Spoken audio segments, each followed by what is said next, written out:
எனக்கு இன்னைக்கு பிறந்த நாள்னு உனக்கு எப்படி தெரியும்? உன்னோட அத்தனை அசைவும் எனக்கு தெரியும்.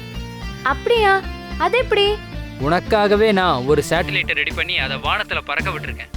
அது 24x7 உன் அப்டேட் எனக்கு கொடுத்துட்டே இருக்கும். நல்லா பேசுற. அப்புறம் உன் பிறந்த நாளுக்காக காலையில எழுந்து எங்கேயாவது கோயிலுக்கு போக ஐடியா இருக்கா? ஆமா, கண்டிப்பா எங்க வீட்ல எல்லாரும் பிறந்த நாளுக்கு கோவிலுக்கு போவோம். நானும் வரலாமா? ஆஹா, வீட்ல யாராவது பார்த்தா பிரச்சனை ஆயிடும். சரி, ஓகே, நான் வரல.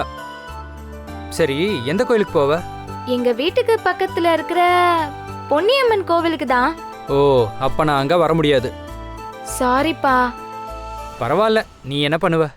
திவ்யா, ஏய், அக்கா என்ன தேடி வந்துட்டா. நான் உனக்கு காலையில கால் பண்றேன். பாய். ஏய், இந்த நேரத்துல யார்கிட்ட ரகசியமா போன்ல பேசிட்டு இருக்க?